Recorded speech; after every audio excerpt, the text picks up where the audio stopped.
Hey, folks, we're back here. I am Miguel Iturrate, and this is the MMA Museum podcast. We are off on another adventure, another one of our long interviews, and we have the honor of being joined by a real old school guy, West Coast guy who fought in many of the early UFCs. Most people will remember Brian Johnston. The nickname on the websites out there is Fury. The record is not too extensive, but it doesn't matter because the stories from those old days and these guys were like the most legit guys out there. Brian, the fight I remember of his was against Reza Nasri, where that's a fight that you ended with a bunch of headbutts, which aren't even allowed anymore. So let's get right into it. Brian, how are you? Sure, I'm good. Thanks for having me. Great, thank you, sir. Now, before we get started, I just want to go over some things for the fans that are out there. Brian, I understand that you had a stroke at some point, and that your speech is a little affected. Why don't you tell people when that happened and your recovery and things, and that way Sure, they'll get used to understanding you. I was training some guys for Pride in 2001 and got caught, well, not caught, I was demonstrating how to get out of the front headlock and guillotine jump. And ended up tearing a vestibular artery, so it was trauma-induced, and I ended up with something called locked-in syndrome, where you're paralyzed Wow. and can only move your eyes and laugh. So it was a big deal because no one comes back from it. But I think I was lucky enough to have the mindset and the physicality of an athlete like that. But been disabled ever since. Yeah, I know. Obviously, a very difficult thing, and you were when we first saw you in UFC. You were one of those guys that was extremely athletic, like a big heavyweight, but not like a chubby heavyweight or anything like that. You were really fit and set up. So how did you get to the UFC? Let's go back to the early days because you're a Californian and there was a scene out there of fights and stuff. Were you involved in that type of stuff before that? How'd you There, get to? well, there was really nothing going on, any level other than the UFC at that time period. There were none of the smaller shows.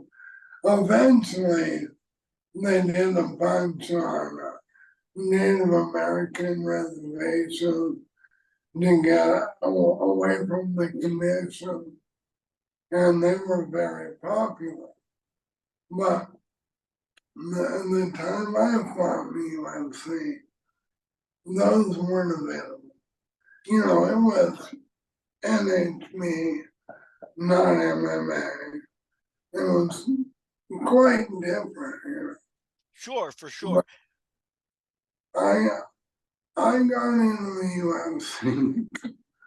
My buddy said, "Hey man, I watched. It was awesome. You should do it." I'm like, "Oh, that can't be illegal." And lo and behold, it was on pay-per-view, and I had just been a high school wrestler and had done some judo, and I was boxing and kickboxing. Was what an awesome thing. So I tried to call Art Davey, and it turned out my trainer Javier from AKA knew Art from previous kickboxing shows. So Art said, "Yeah, we want to use him, but he doesn't have, he looks good, doesn't have much of a record. So I ended up fighting in a Golden Gloves boxing tournament, and I won that. It was only like 4 guys, and I could have kept going, but I wanted to do the Right. And when you mentioned your trainer Javi, that's Javier Mendez, a kind of famous coach of AKA. You were one of the original guys at the AKA American Kickboxing Academy. Yeah, I was original. Yeah. Yeah, So you were yeah, already had that. You weren't like a Tank Abbott that was a street fighter. You had like a martial arts mentality. Would you say? yeah. You know, I had mainly wrestling, and then the couple years of kickboxing and a year of amateur boxing. Well, not a year because I trained for a year, and then one night of a boxing. Definitely not prepared like the guys are today. All Sure. different. Sure. Now, but so what do you think now there? Because a guy like Tank Abbott was from California, and he was in the UFC a little bit before you, and he was that kind of street fighting guy. And there was some of that street mentality that was out there in California. You didn't participate in any of that. That wasn't your scene. Oh, I love the streets, but not, it wasn't really. Okay. Okay, and that's And respectable. Tank had people fooled because the dude can wrestle and he was being trained by a professional boxing trainer. So that longest run off the bar stool was kind of a lot of hype. Yeah, he was trained by Al Sankey for a while, if I remember correctly. So yeah, the how about you were friends with Paul Varlins too? He was another guy that kind of beat you to the UFC, and Paul was a rugged dude that um. Go ahead. I, yeah, sorry. No, go I, ahead. I met Paul in a bar in Los Gatos, California, and he kept bumping into me and spilling his beer on me. And I'm there with like 10 guys from AKA. And Paul's like, watch out. And I'm like, dude, you keep bumping into me, you're going to get your ass kicked. And he's like, oh, you're going to do it? And I'm all, well, not just for me. These guys, it won't be fair. You should let me buy you a beer and we'll squash. So we did. And well, if you really want to fight, show up hungover tomorrow morning at AKA, which was like 1,000 square feet, and we'll spar. Paul showed up. I couldn't believe it. At like 8 in the morning, ready to go. Did not know how to fight for the shit. He was just a big dude. Yeah. So we became friends, and he started training in AK also. Yep. Now And go ahead. he did develop skill. Yeah. Sure, sure. Later. Yeah, I think Paul. I've seen you on Facebook talking about how fighting is very mental and cerebral. How you could be a strong fighter mentally, or you could be a weaker fighter mentally. I think I'm Paul a had. weak Well, we'll get into. I'm not sure you're giving yourself one. enough credit, but Paul, I think, had the right attitude. Like he'll fight anybody, and like he was ready to be aggressive. What did you think of him from the beginning? Oh, I always liked Paul. Um, I thought he could have been really good. he was the kind of guy that wasn't super coachable. I think I shouldn't talk, neither was I. But he could have been, I could have been, well, could have been better, and he had some rough living circumstances, trying to housing. He was down in San Jose State on a football scholarship, Yeah. down lineman, and he lost that, and it's not like the UFC was paying your bill, Yeah. Yeah. So he had to do different jobs, whatever he could get by. Yeah.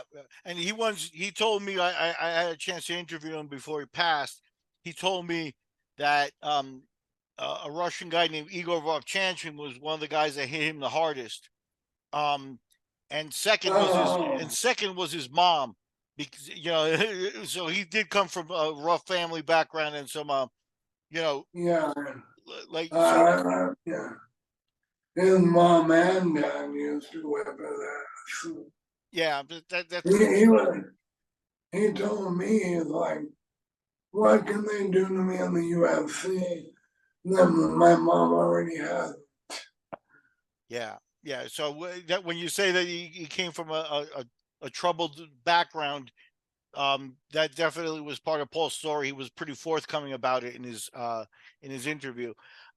So talk about early AKA and Javi Mendez, because Javi now is a guy that's kind of like a businessman and a legend, and he's had the school there for 20 years. But you saw an early version of him. Talk about him as a martial artist. What did you see? Was he impressive? Was he somebody you would Oh, follow?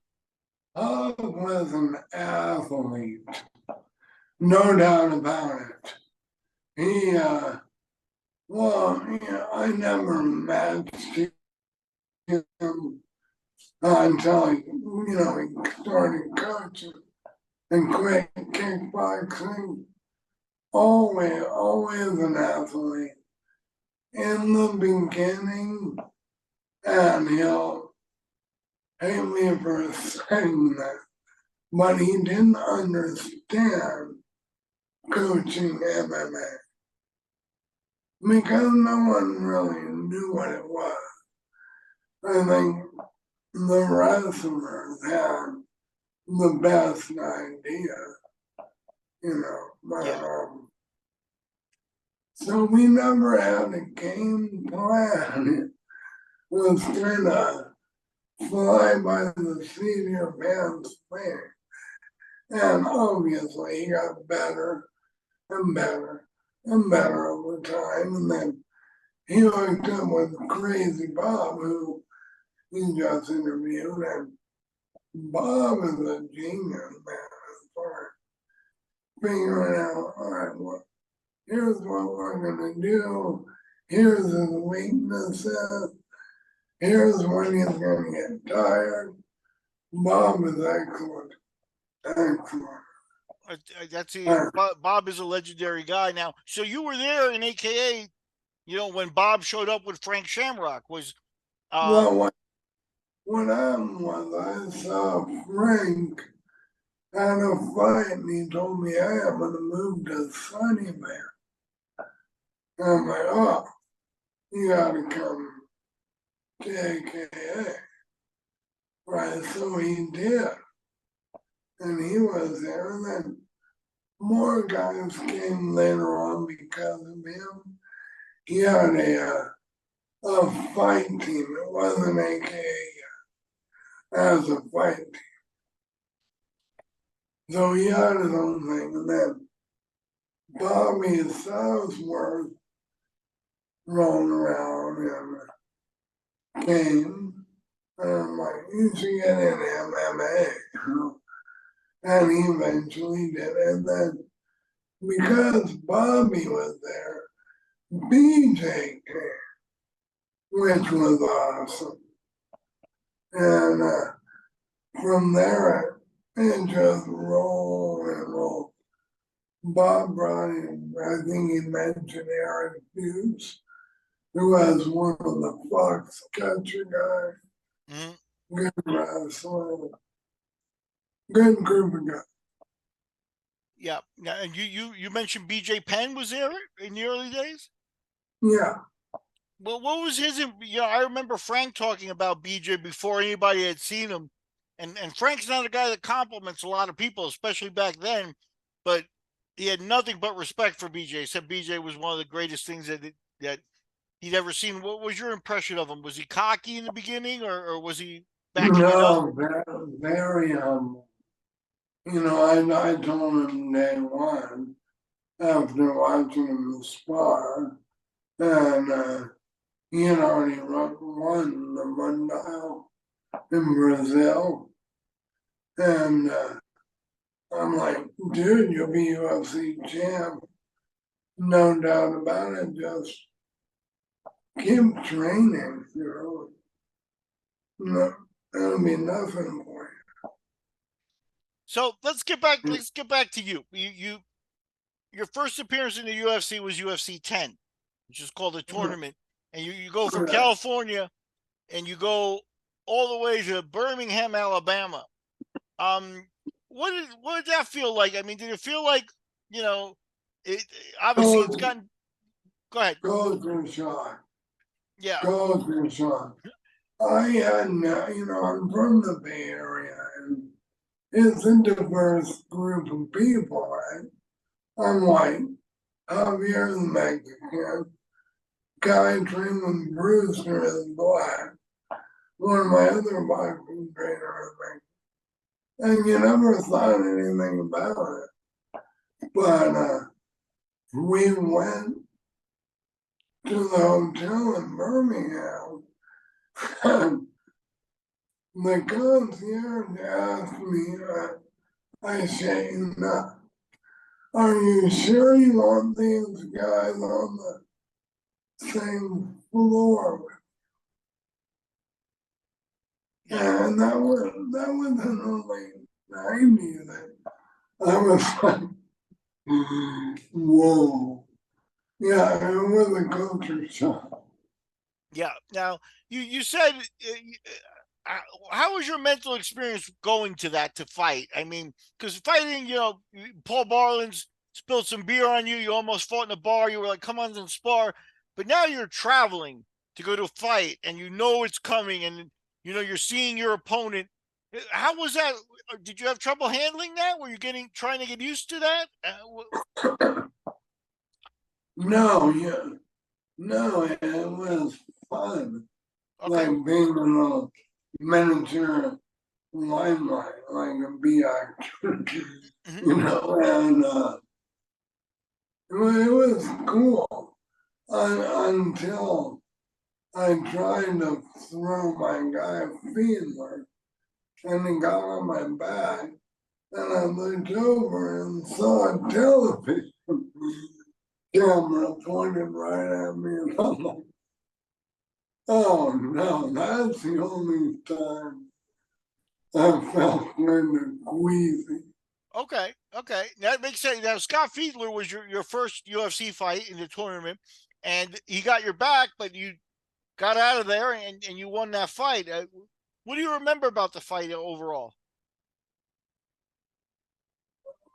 It surprised me because he came right out, and I was like, oh, not going yet.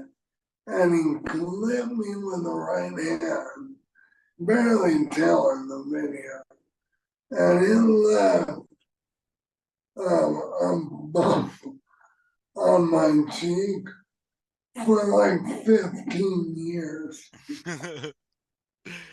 Wow, yeah, definitely rough days in the UFC. Now, you got out of there about 2.5 minutes in, and this was a tournament. Um, did you see Scott at the hotel room before in the hotels? Did you have any I, interactions with him? Was he cool? Was he a jerk? I have no idea. Okay. You avoided I him, he know, avoided you? I know we just didn't see each other. And I know he passed away. Oh, okay, Got, that's a shame too. got cancer quite a few years ago. But my hats off to anybody at that time that was willing to go for it. And how did that work? Did you know you were fighting Scott when you showed up, or did they reveal the brackets to you later? How was that? They gave us the brackets, I think, now a long time ago. I think it was the night before. Okay. Okay, so you had no idea who was your first fight when you showed up or anything like that. Right. Okay, I got you. Now, in your second fight, that day you come out, you're going to get your second fight, and now you wind up.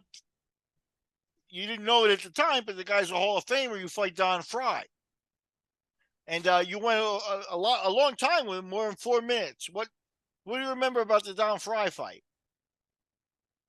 That, see, I didn't know who Coleman was, and he was originally in the bracket.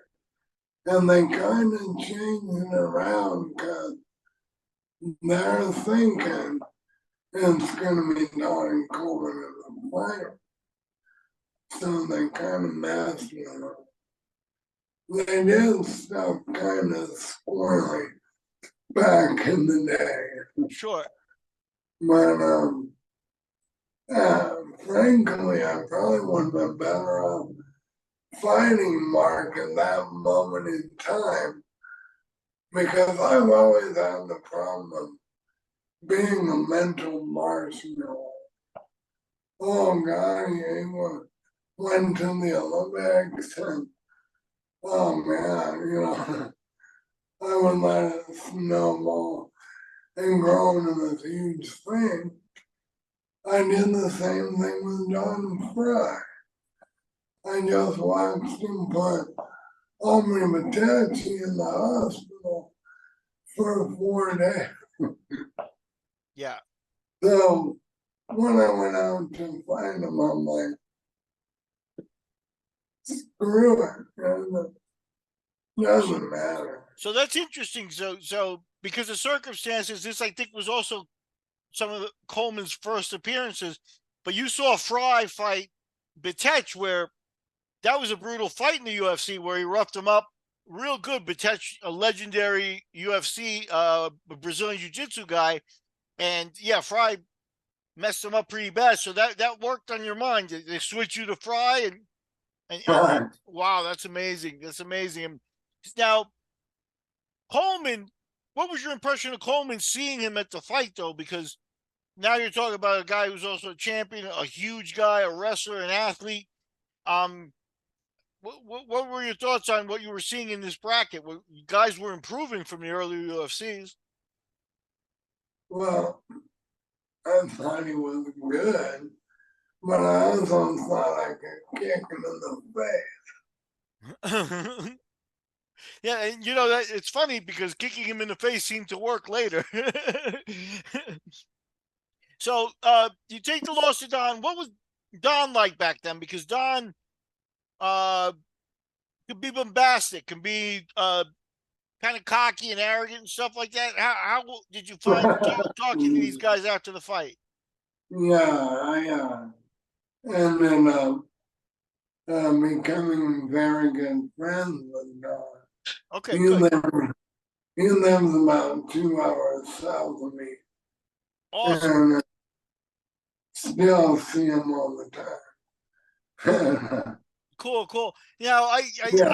I never I talked to Don a few times. I actually tried to get Don to fight Roger Gracie when I was doing matchmaking for Bodog, and Oh, Don I always found to be a real competitor and a real tough guy. At some point, also he took one of his students. I'm not going to remember his name. Martinez, Rainy Martinez was his name. yeah, I know Randy. Yeah, Rainey came and did our tournament in Texas with Don accompanying him. So every Oh, time I've met Don, he's been the real deal. You know what I mean? Like Yeah, but he's got that star power also. He can be a superstar as well. Um, Don, I've known him now all these years. We wrestled in Japan for 5 years together all the time. And he may act up. He's a softie. don't, don't tell me I said that. so now, so you bow out against Don Fry, no harm in that, and then you come back right away to the next UFC, and now the next UFC is uh, UFC 11, and you fight an Iranian wrestler, which, for the wrestling fans out there, Iran is one of those countries with real wrestling pedigree. Like, they put out world champions and stuff. And this guy came with a big reputation, but I think you came in jacked up, bigger, stronger, faster than the first time we saw you in the UFC. Would you say that you took this very seriously? Apparently steroids work. Yeah. Okay. God, no, I'm glad my, a lot of no, people. no, Yeah, I'm glad you're being honest, because a lot of people would say that, oh, he took steroids and stuff, but I think that there's pressure on you, isn't that? Now you got your first taste of UFC 10. They're not doing any real testing, and you know you now know, hey, whatever edge I can get, and it showed, because you looked fantastic as an athlete. People I was looking forward to seeing you with a long, long career. Um, After these types of appearances, what do you remember about the Reza Nasri fight? Was he a guy with an attitude before the fight, or anything weird? I didn't see him before. But I think Paul and I were down training with John Lober and Red, I can't remember. Red Hurt? Red, yeah. Okay. And we're hanging out with them. And John's like, right, this Iranian dude talking mad stuff. He says he's gonna handle you easily. And now I'm 54. I think back, was John bullshitting me to make me mad? Yeah. So I would go in there and get him. I don't know. But I was mad. Okay. So they got, well, Lober's another guy who's the real deal, from back in the old days and stuff. And he's a guy that you're talking about. Sometimes the mind can affect you. I don't think he was bothered much by fights, so maybe he did help you out. Yeah. No, yeah. Lumber was a good guy. Yeah, yeah, And, for sure. I would love to get an interview with John. I haven't been able to track him down, but I will. I will get him. Now, so let me ask you. So you get through Nezara, and I remember this Reza Nasri fight. You said you were mad going in. This was a very violent fight. I'm pretty sure you destroyed him with headbutts. Um, and I did. To Razan's credit, he was too small. yeah, yeah. You At know, some people don't realize what a difference it makes a huge difference. Sure, sure. So we really didn't get to. I mean, I threw my judo sweep, can't like that, which wrestlers are often susceptible. But also strength. Sure. And he never had a chance to showcase what he did. He made, and I think that was a career-ending fight for him. Yeah. His wife was like, so, but I think if he fought 205, I think I probably would have done well. Yeah. Yeah, the fight was 28 seconds, and you did him in, like I said, in very, very violent fashion. Now you move on in the tournament, and you get Mark Coleman, who you saw the show before beat Don Fry. So, what was your mindset going in against Coleman? We now knew that Coleman was probably one of the premier guys that you were going to face. Didn't care. I was set on knocking him out. And like I said, I am a mental martyr, or was. I'm not anymore. Coming back from this road made me much more mentally tough. But, Good for you. Good for you. you know, I thought, all right, he's going to shoot. I'm not going to kick. First thing I do is kick. Not even a tie kick, like a taekwondo roundhouse. And I know he's going to shoot. I know it. But he shoots, and I don't do anything. But what I do, I roll him back, and he hits the fence. I roll him back with my leg, and he's up in the air. If the fence wasn't there, maybe I could have scrambled. But he hit the fence and came right back down. And I'm like, oh no, this is Superman. And no reason. Here's the thing. I had a ground game, not a huge ground game, but in judo, you move, you elevate, you choke people out, you're marvelous. And it's not like BJJ, but it's solid enough. You don't tap out. You play the game, and then you can't do anything. You're just the war of attrition till you get beat up. Yeah. But mentally, I was finished. Yeah, the break didn't go your way, and it stops you in the fight. I can empathize or sympathize. Now, let me ask you, because you talked a little bit about technique, and we mentioned two guys that from those early days were probably among the most technical and better fighters that you're going to find. One is Lober, and the other one is Richard Hurd, Red Hurd. Did you get a chance to train with those guys before these fights and prepare? Because Red one is, I've interviewed Red Hurd. He's great. Again, they're kind of much smaller. So maybe some technique, but getting rolling around a little, but not like seriously going out.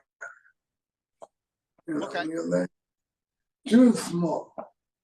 Okay. Uh, I appreciate that. I appreciate that. So now you come back to the UFC Ultimate, and in the first round, so now you've done three tournaments. These are three legendary tournaments in that time period.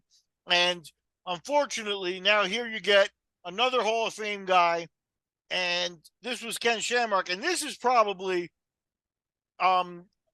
where you, like you said, steroids work. You took another step because you came in really, really physically even bigger and improved in this fight. Um, what happened with Ken? Did he just move too quick, get you go in the wrong direction? Because I wish you had gotten a chance, you know. all the credit, I had a chance. You always have a chance, no matter where you are in the fight. Ken didn't hurt me and pounding away, hurt his hand on my head, and I take nothing from beautiful timing. The execution was there, but it was perfect, we didn't shot right in. And that's when do a total blank and held on to it for 5 minutes and then quit. And I kicked myself in the ass because, I mean, two guys go in there. You don't want to just, oh, that guy laid down and I won't do that. Ken deserves a brawl. You know, I didn't bring it.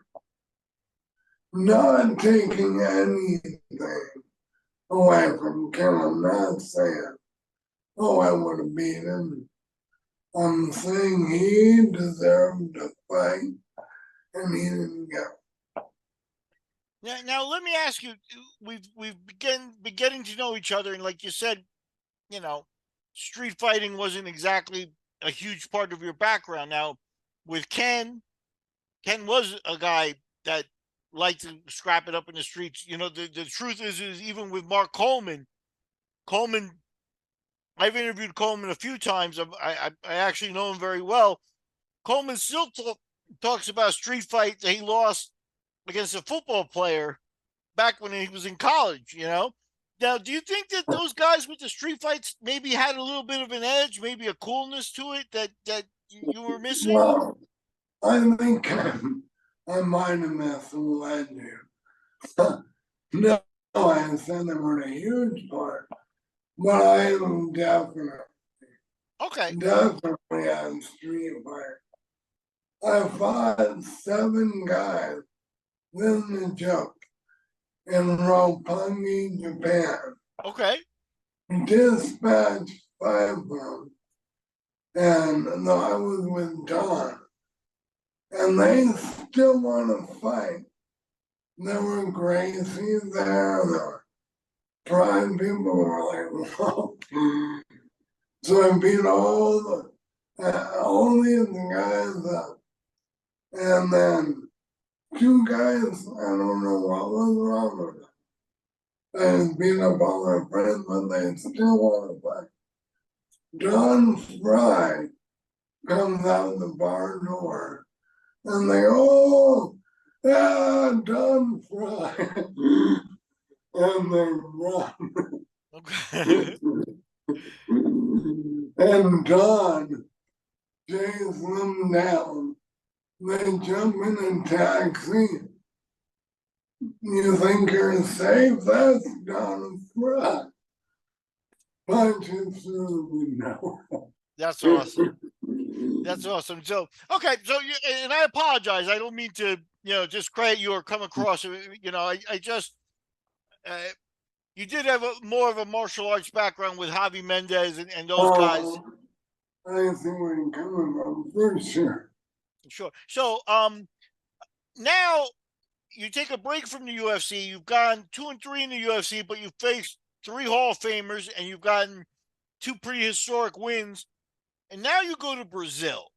And these Brazilian tournaments, these were also a very different ball game. Even than the UFC, there was a pressure there. And you mentioned, traveling and the culture and things like that. Those early fighters, like the Pedro is one of the guys you fought.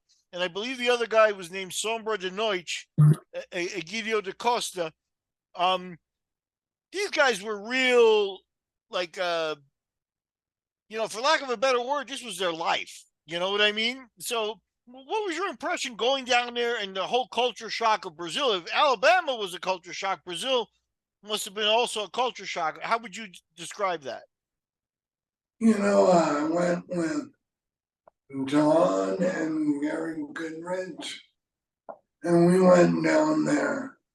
And Mario Yamasaki had set the thing up, and he didn't tell us I was going to fight, or do you want to fight? But if you ask a fighter and he won't fight, and then they, well, maybe not today, I'll say, what are you going to pay me? But guys that like to fight for the hell are going to say, yeah. We went down there with Mario, and we put a couple seminar question and answer thing at the beach, and we drank and drank and drank. And 2 days before the fight, he's like, "Hey, you want to fight?" I'm like, "Really? Yeah." Oh, well, I imagine he had it all planned out. But Where was this? Was this in Rio or was this in Sao Paulo? São Paulo, Okay. and it was in a circus tent, and my dressing room, which was a semi-trailer, had a giant chicken in it. I'm not kidding. Now let me ask you: was this Federico Lapenda, the promoter? I think it was. I never saw him Okay. every time, and I was sick. I had diarrhea. I was sweating. Uh, uh, Probably hungover Yeah. too. Yeah. But I'm like, well, Donnie, Gary are here. I can't put that now. Yeah. No, it's I'll tell you Federico Lapenda's story that Paul Varlins told me. Um, Paul got set up for a fight by Federico in Japan, and he went to Japan to fight. And Federico did not make the trip, so the promoter didn't like Federico much, and he said to Paul, he said, "I'm going to give you your money and Federico's percentage, and you can give it to him." And Paul's expected to get paid 3,000 for the fight, and they gave him 10, which means Federico was taking 70% of his pay. Now, Yeah, you know that. I wonder. I mean, God bless him, Scott Coker. Was with Bellator. yep, Did strike one good guy. When he had gotten me a couple of fights, I always wonder how much did he make? More than me, I bet. yeah, But that's neither here nor there if you don't know about it. yeah, no, for sure. But I do think that that's one of the things that you guys, especially in the early days of the sport, really kind of got abused there. You know what I mean? Because um, Red Herd is a guy that he told me, he went to Brazil, won a tournament, a $25,000 tournament. He's like, hey, I can make a living off of this. And the lightning. Yeah, and then Yeah, he goes back and loses the next tournament, and now it's not 25,000 anymore. It's like 5,000. Now you can't make a living off of that. So sure. for sure, I think that's why you early guys, no matter what the story is, really deserve respect. You said it yourself that Mm, you're fighting for the sake of fighting, basically, because it's not about the money or anything like that. It's more about the honor and proving yourself because the money just wasn't there. So what'd you get right. paid in Brazil? What'd you get paid in Brazil? I actually got paid nothing because Mario gave me a baggie with like hundreds of personal checks in it and the time that how they paid him was not in cash. And I'm like, I don't want that. Now, was this if I'm not mistaken, is this a famous tournament? You said you went with Gary Goodridge, where Gary fought Pedro in the finals and put his hands in his pants to end the fight. Is this that? Was that fight? All different. Yeah, Gary didn't fight that. Oh, okay, I got you. Because Gary fought the same guy you fought, the Pedro, at some point, and wound up removing his cup and squeezing his balls to finish a fight. those are the No, those are the good old no. no holds barred days. Now you come back to the States, and about 3 weeks later, less than 3 weeks, you do another one of those famous early NHB experiences, and you go to Iowa, I think, and you fight on the Extreme Challenge, which is Monty Cox's show. Um, you fought a veteran guy there named Dennis Reed, and I think I know the story here. I think you were too big, too strong, too fast for Dennis, even though Dennis is a pretty good fighter. What do you remember about that fight? I'm glad I didn't hurt him because I liked him. And Pat Militant, before anyone knew who he was, uh, showed me around, took me to the state wrestling tournament.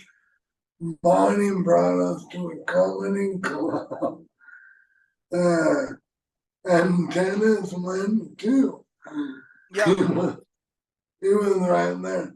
Bonnie had this thing where he had a group of guys that he'd have fight regularly. sure. But, it's almost like pro wrestling. So, what did you think though of it? So now, you know, the UFC's not huge at this point, but at least the checks are there. You're getting paid. You're traveling now. You've gone to Brazil to fight. Now Iowa and the Monty shows sometimes were a little small back then. Did you feel like you had a future in this fight game, or were you still fighting just to prove yourself? Or Well, no, I definitely thought I'm just beginning to understand how I have grappling, I can wrestle. I have a little bit of BJJ, but mainly like catch wrestling.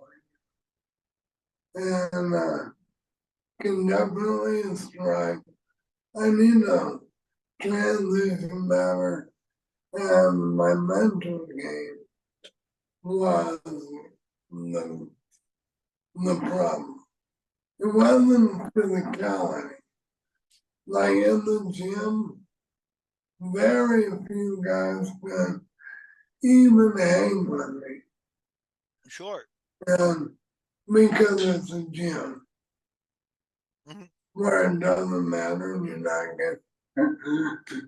getting paid. Yeah, no, it's something that happens, and the fact that you recognize that you were working on your mental game. Now you come back and you fight. I think you mentioned Scott Coker. You fight for Scott against Kimo Leopoldo in the Strikeforce show, the early kickboxing shows. What was this? What do you remember about this? Kimo, another California legend.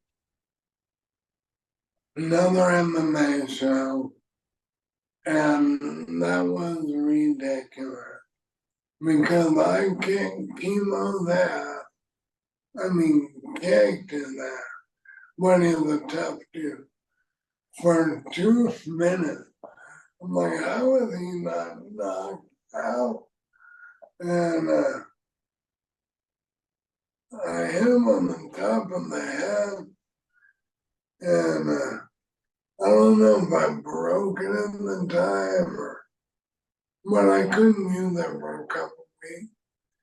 But I used it as an excuse to be a mental marshmallow. The I was on top, went for a armbar from the side, having his back, which was stupid. You don't give up position for a submission in MMA. Grappling, knock yourself out, but not in MMA. Anyway, I did that. He got on top of me and I tapped out because I hurt my hand. I had bought him cut his cheek open, threw him in a ride, she was just looking like a bad night for me. But no. Yeah, yeah. No, it's I recognize that you were definitely one of the elite physical specimens from the early days, and some of these fights. Now that you're looking back at them, like you mentioned, you think you should have won, right? With Ken and now with Chemo and stuff. You should have been uh, in the W column. So it's very interesting to go back over the psychology with you. I'm very grateful to you for being so open and honest. Um, Now you mentioned somewhere in this experience here that you did some pro wrestling. Were you in Japan pro wrestling with some of these guys also? Because you would be a perfect fit for that type of scene. Did you meet? I never watched pro wrestling or thought it was ridiculous. But I'm living in a one bedroom apartment with a mattress on the floor, eating top ramen, working as a bouncer where I could, and training like 8 hours a day, and hoping something could happen. I got a call from Don Fry, and he's like, "Hey, these guys actually want you to come and wrestle me." And I'm like, and lose, no, even though it's pro wrestling, I didn't want to lose to non-one. I told him no. So like 5 months go by. It's still the top ramen. Not a good one. And they call and they say, "Hey, there's this, we need a guy that knows judo. We have Manoya Ongawa, who's a all Japan champion. I think he took second in the world and third in the Olympics. And we're wondering if you'll take an ass whooping from him." And I thought about it. How much? And they told me, I'm like, "Oh, hell yeah." So I go there, and the show is in the friggin' Tokyo now. Like 60,000 Yeah, people. And boy, he was great to work with. We put on a good show. He made me look good. And I let him toss me like a ragdoll, which a lot of guys can't do. They can't take that fall. mm-hmm. And they really liked, and they called me back and said, "Hey." So I went back with Dave Benetto. Remember him? Yeah, sure. Canadian. Really good wrestler. And and we would have camps in Minnesota with Brad Ranger. Brad was a pro wrestler, but he was also an Olympian when we did the boycott in the 80s. Okay. He was on that team. Animal. But so our pro wrestling camp was really stiff. It was Sure. some serious hardcore fighting going on besides learning the pro wrestling.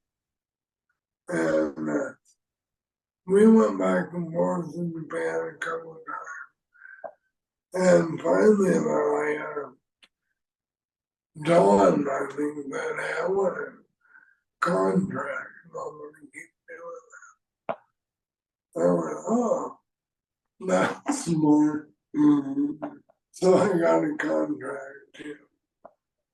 And ended up being under contract for 6, working for 5.5. Yeah. And no, the Japanese, all of those wrestlers,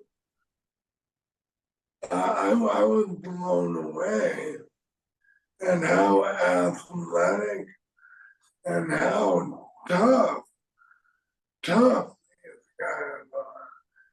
And what they even go through, they'll have young boys and they'll do all the sweeping and mopping. They'll have a dark match, no TV, and they get beat up and pounded up for like 10 years. And they all have a martial arts or wrestling background, something. And in catch wrestling, Carl God used to work for them. But yeah, it was quite an experience. In fact, my pro wrestling is what eventually made me mentally tough. Just seeing these guys and training with them every day and doing more submission work with them. It was cool. Yeah, no, you're not kidding. The Japanese have a really hardcore pro wrestling scene, to the point where um I don't know if you're familiar with the pro wrestling in the US now, but there's a new company I think called AEW, um where Minoru Suzuki, a pancrase fighter from your era, is still pro wrestling today. And I'll be honest with you, there are strong rumors, to not, we can say allegedly, but that Suzuki actually has killed a couple of his young boys by overdoing it. You know, so Uh, that whole scene can be very, very rugged. Where you have to have respect to the master, and you can't really say no, or and everything like that. So, and yeah, yeah. Suzuki's the guy who has a Kind of, cruel, and if you get a guy who's got a cruel streak, or who likes and enjoys doing that, it can be even dangerous. I'm sure you've seen a lot. yeah, I was kind of uncomfortable in that they brought Don and I in kind of in the hierarchy. We were closer to the top.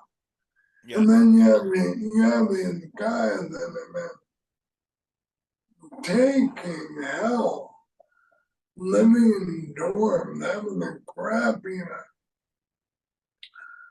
for almost a decade. And they have to bow to you. And, kind of uncool. Yeah. So you fought Ogawa in the Tokyo Dome then. Yeah. So how much did you get paid for that, if you remember? I think they gave me 10,000 for that. And I think I did a couple more for that kind of money. And then I got a contract. Okay, cool. That's good. What's amazing about it is that that's definitely better money than what you were getting in MMA. So definitely it's a good step to go do that. I wanted desperately to go back and fight. And after about 5 years, then they didn't want me, and they liked me as a person. I was an okay wrestler, but I was gregarious, funny, and humble with them. They like someone like that, and they'll keep you around for a long time. But I kept asking after about a year and a half with them, can I fight in Pride? Because we talked to Saki Moore, the president Yeah. of Pride. Dawn and I had talked to him at the same time. Dawn ended up fighting. I ended up having a stroke. But it was my idea. I'm like, I finally got it. I'm not gonna tap out. I've got it. These guys are in trouble. And that's why I was bummed about what Bob Quick said. Hurt my ego. Because Bob was helping me out a little. And he's like, you're gonna crush everybody. I know, man, let's do this. But it never came to fruition, unfortunately. But I'm sorry, the Japanese for one time, they did not want me to fight because I was on TV and it gained a rise in popularity as a pro wrestler. And so my value was up for Pride, right? They have to pay me more money. I'm a more popular guy. Uh-huh. Doesn't matter if you win or lose. You have it's like being a YouTuber now. You bring it around. But they didn't want me to fight because of money. They're afraid I made too much money and then I'll wrestle. Yeah. So I finally made a deal. I met all signing contract. I actually ended up loving pro wrestling. It's like being a little kid. I'm doing whatever you want. And so I said, I will keep wrestling in New Japan. Just let me out maybe 3 months, 4 months out of the year so I can have 2 fights a year.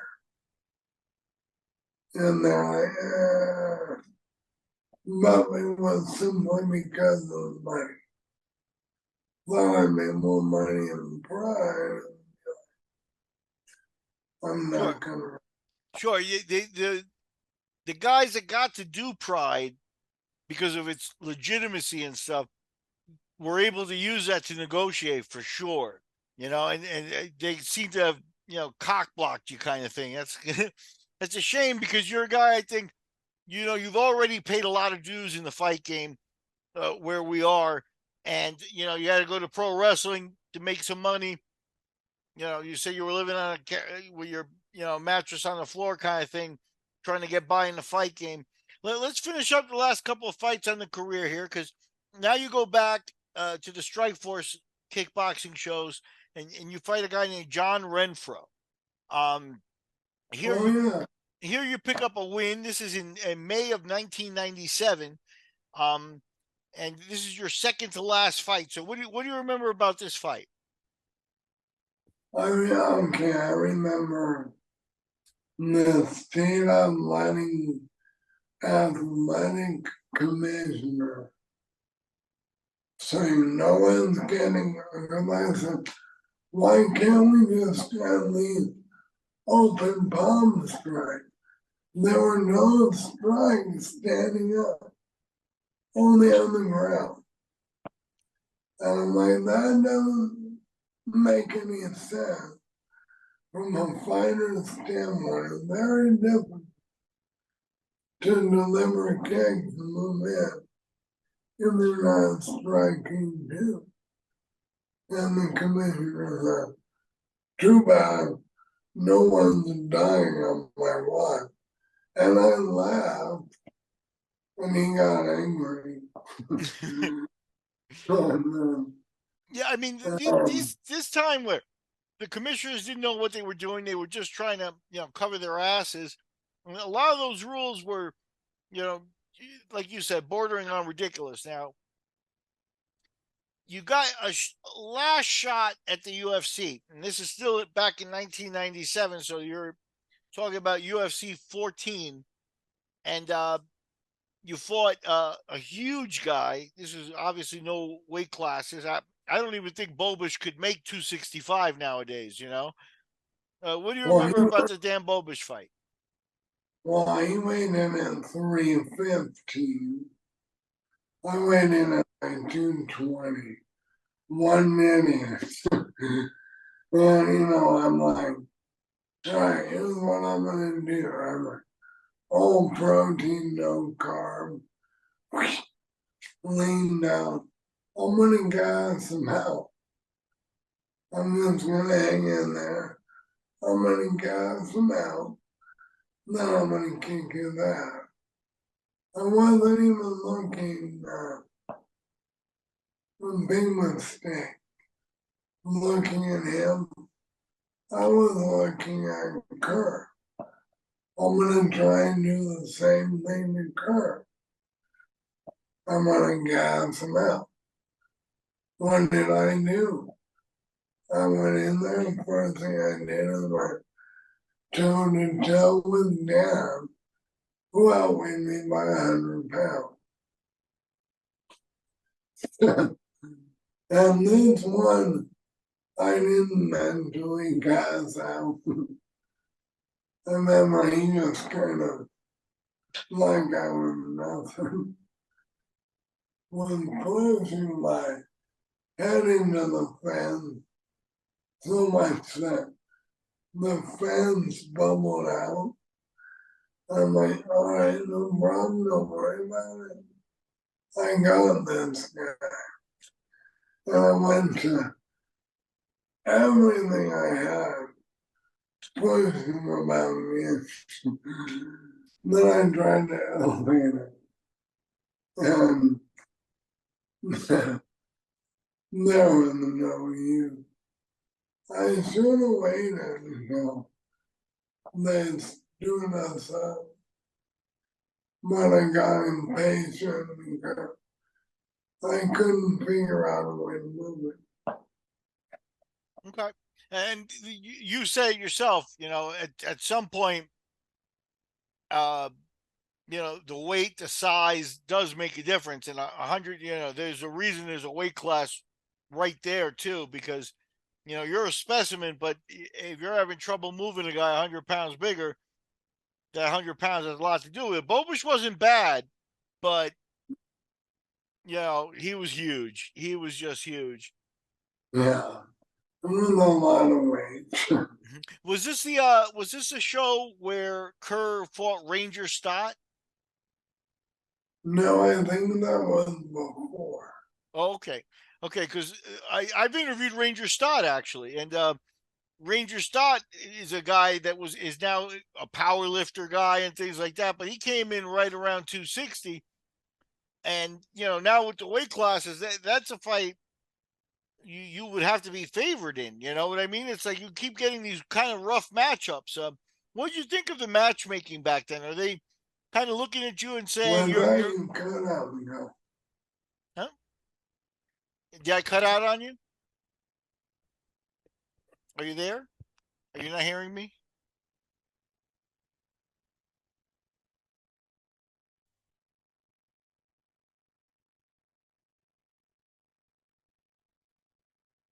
You're frozen, so I'm going to assume.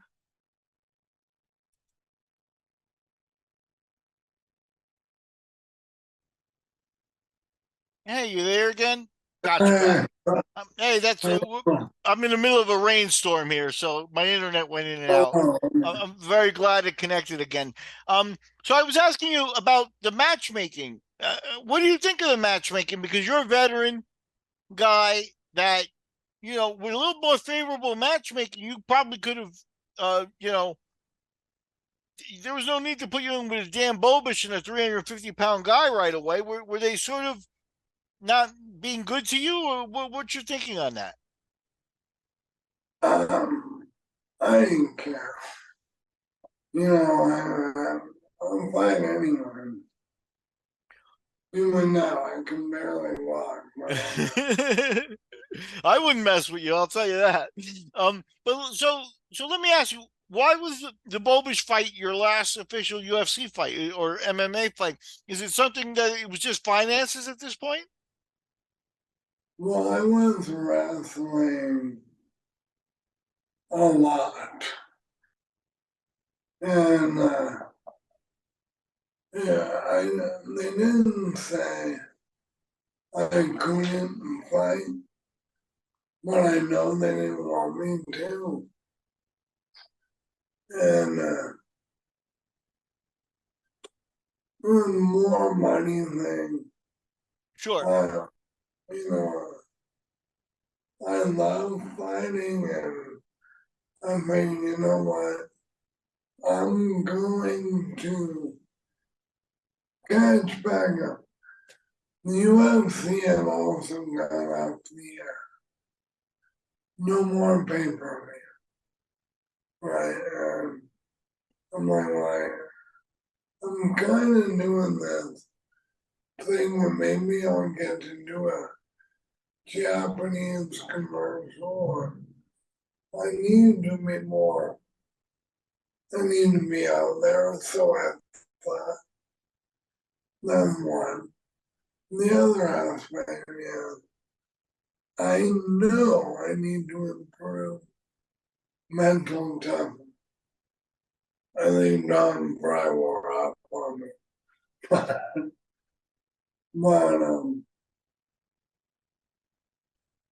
so I thought to myself, well, I'm going to take this contract period off and just wrestle, and then I'll go back when I'm mentally ready and I can smash people.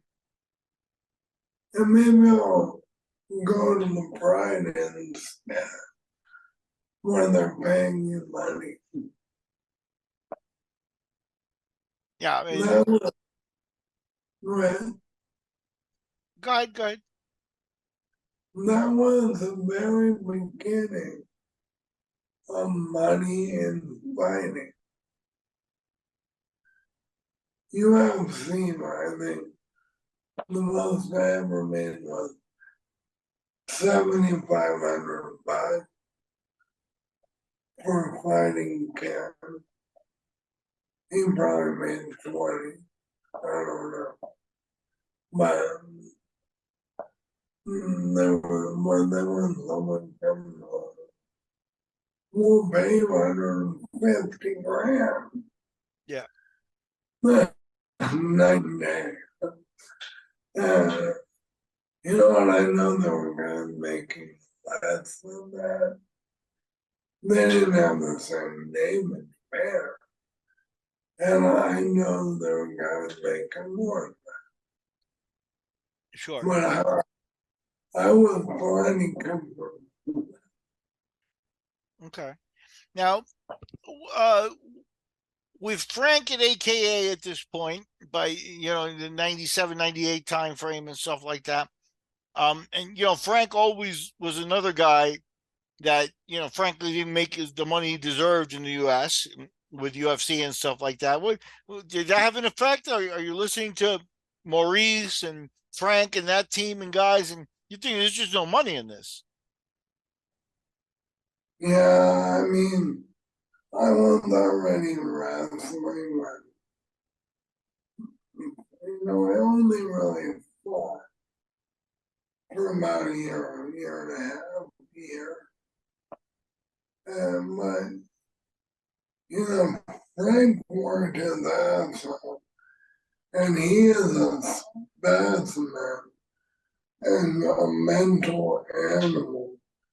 He definitely didn't get paid what he was worth.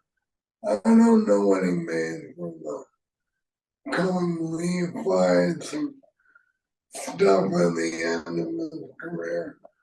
Hopefully he made a little bit of money out of it.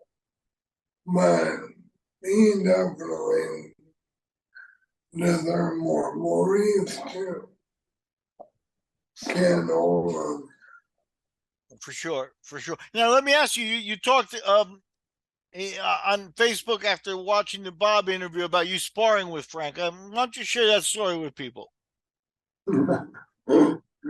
Well, Bob, and I love Bob, and I respect Bob. I haven't seen him in about 15 years. But he's a good guy. And he managed misspoke. Meaning, he said that Frank wouldn't spar anybody. And he was sparring me on the regular. And I love Frank. He's a great guy. That is just not even close to true. He tried to grapple me once, and I put him in a Sinkaku, a triangle that was upside down. You know, I want you to go hard, man, be as hard as you can. I'm like, I'm not going to hit him as hard as I can. But, and he never grappled me again. Because Javier had a habit of Brian will hurt you. And the foot jabbed me. And at the time, there was no one that could outside. You know, I ended up training with Don and some other guy, but I had to move around. Frank, I was too big for Brian to rest. You're talking 65 pounds of muscle means something. If I didn't know anything, sure, maybe you could have done whatever. But I knew something. No, yeah, that was just unrealistic. And then the striking, no. I was scoring K1 guy. Yeah. They had their way with me. They'd hold back for 2 rounds till I got tired and then they laughed and kicked my ass. Most of the time, not all of it. But there's a big difference in level. Sure. Yeah. Frank Evans, Superman, he's just a guy. And he's very good. And I take nothing from him. So what did you think of Frank's rivalry with another guy we've talked about is Lober? Because, you know, that showed a lot about Frank. The first time he did MMA, Lober beat him up and beat him up bad because maybe of the mindset or whatever. But like you said, I was at their rematch in Brazil, and Frank really destroyed him.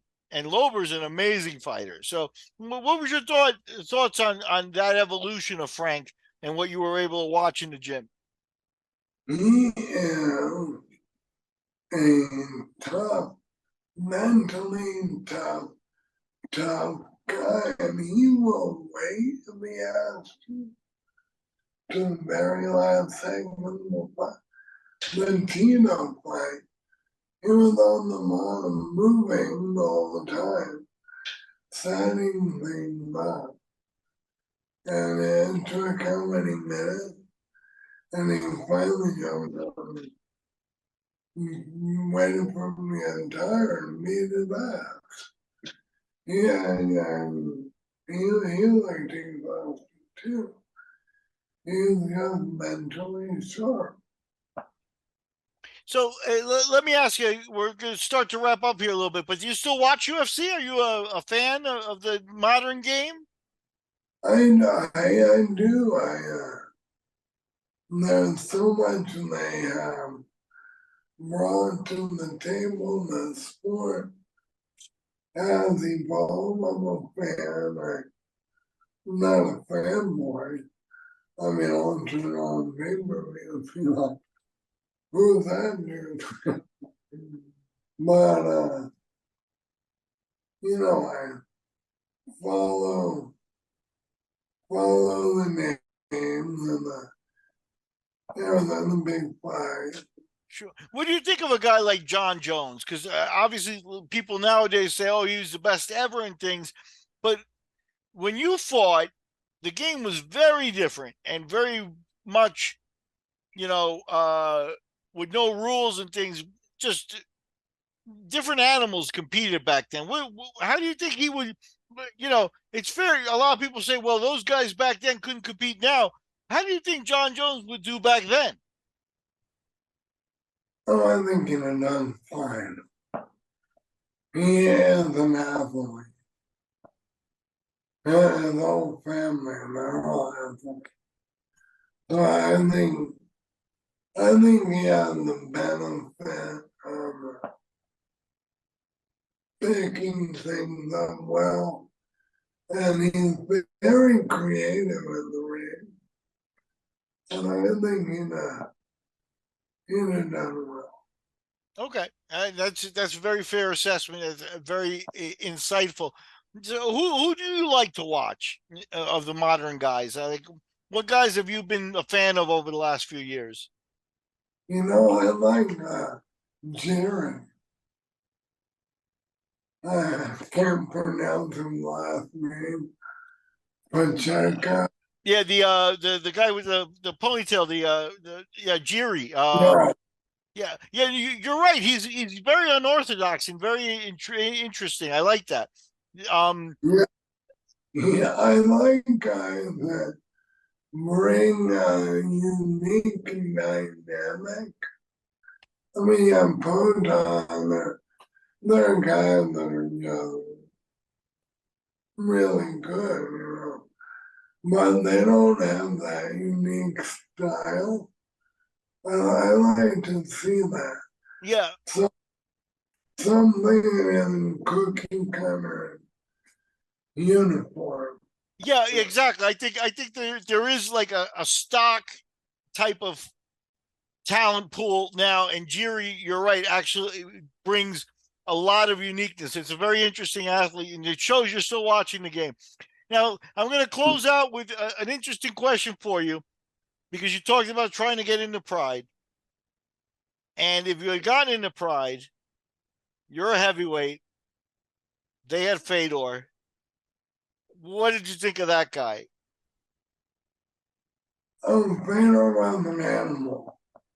Believe it or not, very similar style. I'm a judo kickboxing guy. He's a solo guy. And I know, I mean, he's an animal. He's one of the best in the world. I don't think he has great movement on the feet. I think they're old. But, I mean, who am I to say that, right? Sure. Yeah, well, the thing about him, though, is, you talked about, the performance. You could do it in the gym, but he performed in the big stages, and they made him do strange things. Like to me, and if you're familiar with his work, right, he fought that giant Korean guy from wrestling. This guy's 7 feet tall, 400 pounds. Fedor's practically half his size, and he arm bars him. These are the types of things that you can't even see in Well, the that's UFC. all Yeah, one lever. He missed the armbar the first time, got roughed up, but came back to it. I mean, that's the kind of mental toughness.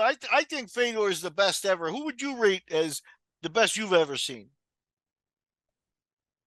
You gotta put John Jones in there. Okay. The, the guy is super creative and he has never really lost. And but yes, Fedor is awesome. Okay, and I appreciate that, Brian. It's been so good to get to know you, more than on just Facebook. Um, I appreciate the interview so much. It was such great insight into the old days. Like you said, your speech may be a little affected, but the upstairs is still working absolutely fantastic. You taught me a lot. I love to hear what the old guys are really thinking when they've still got it like that, because I think it's really important. I think we captured a lot of great information in the interview. So I'm very grateful for our time together here. And I'll send you a link as soon as we get it. Do you have any closing comments you want to mention to people here? No, sir, thank you very much. Yeah, it was spectacular. And like I said, this was even more valuable because not a lot of people would say, "Oh, I'm going to interview that guy," or whatever. And like I said, the insights, the things that you told us about the mindset and about the way the game was in the early days, just your unique experience deserves to be captured. So I'm very, very grateful, Brian. Thank you so much. Absolutely, thank you. Great. I'll send you a link, and thank Maggie for us for setting up the phones and everything. Okay. Absolutely. Great. Take it easy and have a great All evening. right, now, take care. Yes, sir. Bye bye.